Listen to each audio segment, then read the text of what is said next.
Imagine alguém que viveu como um feroz perseguidor. Um homem que respirava ameaças contra aqueles que seguiam um novo caminho de fé. Agora, imagine esse mesmo homem se transformando em um dos maiores defensores dessa fé. Você acreditaria que um algoz do povo de Deus poderia se tornar um dos seus mais fervorosos apóstolos? Esta é a incrível história de Paulo, o apóstolo, um testemunho do poder transformador da graça divina. Se você quer entender como essa transformação radical pode acontecer na vida de qualquer um de nós, inscreva-se no canal, curte aí e já ativa o sininho para não perder nada dessa jornada inspiradora. Paulo, conhecido originalmente como Saulo, nasceu na cidade de Tarso, na Cilícia, uma região que hoje faz parte da Turquia. Tarso era um importante centro comercial e cultural da época, com uma rica mistura de influências gregas e romanas. Durante o Império Romano, a cidade prosperou, tornando-se um local de aprendizado e troca de ideias.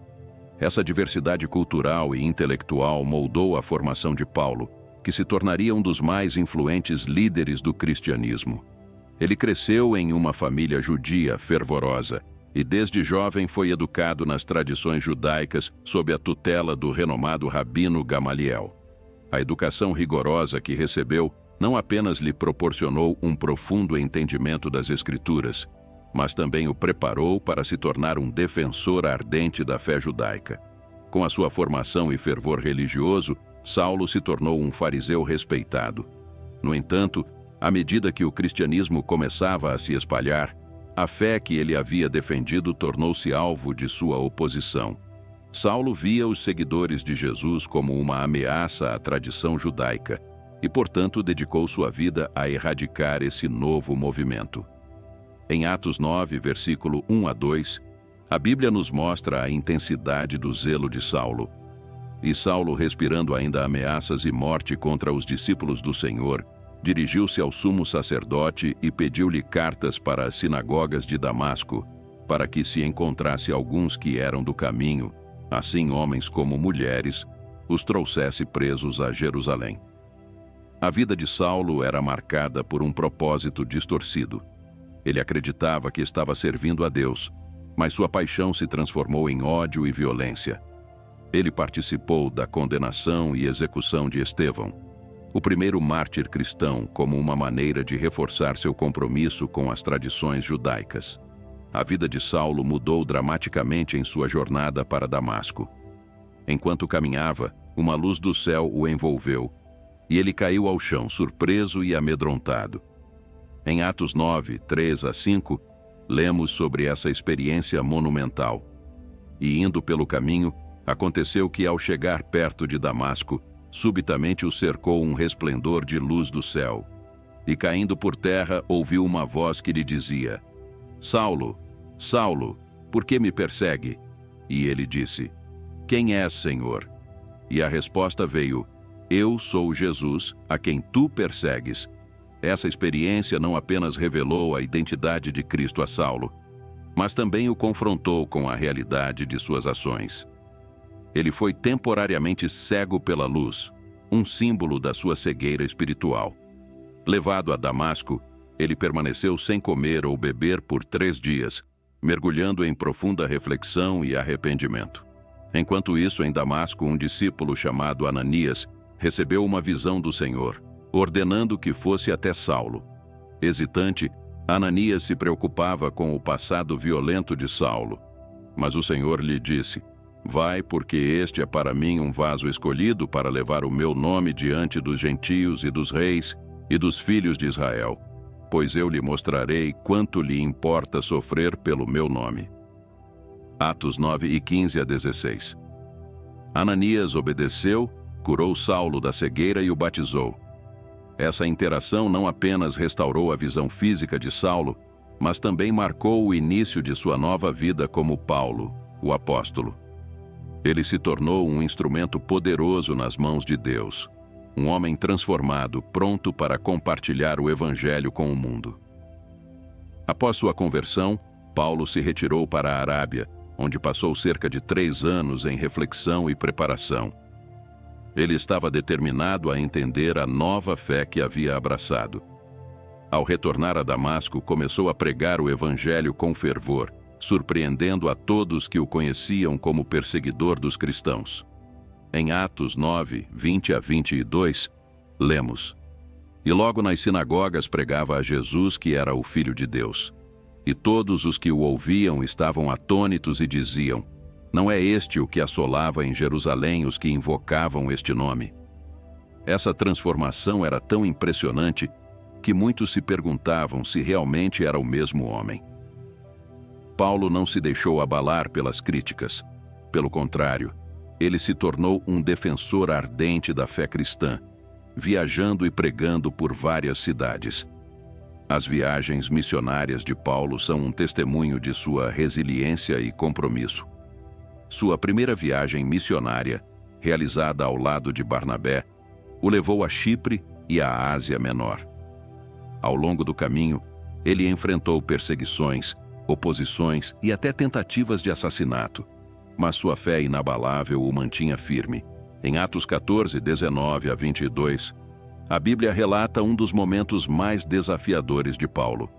E sobreveio a ele alguns judeus de Antioquia e de Icônio, que, persuadindo a multidão, apedrejaram a Paulo e, arrastando-o para fora da cidade, cuidando que estava morto.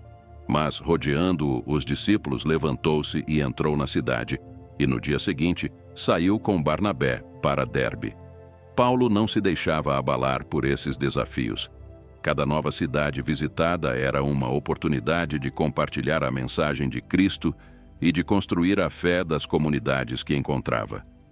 Durante suas viagens, Paulo começou a escrever cartas, conhecidas como epístolas, endereçadas às comunidades cristãs que havia fundado. Essas cartas são uma parte fundamental do Novo Testamento e continuam a influenciar a teologia cristã até hoje. Em Romanos 1,16, Paulo expressa sua confiança no Evangelho. Porque não me envergonho do Evangelho de Cristo, pois é o poder de Deus para a salvação de todo aquele que crê. Suas epístolas abordam temas cruciais da fé cristã, incluindo a importância da graça, a unidade da Igreja e a vida ética dos cristãos.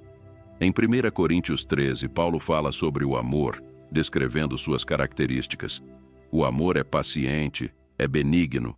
O amor não arde em ciúmes, não se ufana, não se ensoberbece. 1 Coríntios 13, 4. Essas cartas não eram apenas instruções, mas também expressões de amor e preocupação pelas comunidades, servindo como guias práticas para a vida cristã. Após muitos anos de serviço e ministério, Paulo decidiu retornar a Jerusalém, onde enfrentou grandes perigos. Sua presença na cidade causou agitação entre os líderes religiosos, que viam nele uma ameaça à sua autoridade. Em Atos 21, 30 e 31, lemos sobre a reação do povo. E toda a cidade se agitou, e o povo acorreu. E apanhando a Paulo, o arrastaram para fora do templo, e imediatamente fecharam as portas. Paulo foi preso, mas mesmo em cadeias, sua fé não vacilou. Ele aproveitou a oportunidade para pregar o evangelho a todos que encontrava, incluindo autoridades romanas. Em suas cartas, ele refletiu sobre seu sofrimento e perseverança. Finalmente, Paulo foi enviado a Roma para ser julgado. Durante sua viagem, enfrentou tempestades e perigos, mas sempre manteve a esperança. Em Atos 28, 30 e 30, lemos: E ficou Paulo 2 anos inteiros em sua própria casa, e recebia a todos quantos a ele vinham, pregando o reino de Deus e ensinando com toda a liberdade as coisas que concernem ao Senhor Jesus Cristo. A vida de Paulo terminou tragicamente em Roma, onde ele foi martirizado sob o governo do imperador Nero. Embora os detalhes exatos de sua morte não sejam registrados, é amplamente aceito que ele foi decapitado por sua fé. No entanto, mesmo diante da morte, Paulo permaneceu fiel ao seu chamado. Em 2 Timóteo 4,7, ele declarou: Combati o bom combate, completei a carreira, guardei a fé. Paulo não temia a morte, pois sabia que sua vida era um testemunho da graça de Deus e do poder do Evangelho. Sua história continua a inspirar milhões ao redor do mundo, lembrando-nos de que a fé pode superar qualquer desafio. A vida de Paulo é um poderoso testemunho da transformação que Deus pode operar em uma vida. De perseguidor a apóstolo, sua jornada nos ensina que não importa quão longe tenhamos ido, sempre há esperança de redenção. Como Paulo, todos nós somos convidados a abrir nosso coração à graça de Deus e permitir que Ele nos transforme. Se a vida de Paulo tocou seu coração, não esqueça de deixar seu like, se inscrever e compartilhar este vídeo e também comentar fé se você ficou até o final. Lembre-se, a história de Paulo é uma prova de que, independentemente de nosso passado, Deus tem um plano incrível para cada um de nós. Não perca a oportunidade de viver essa transformação em sua própria vida.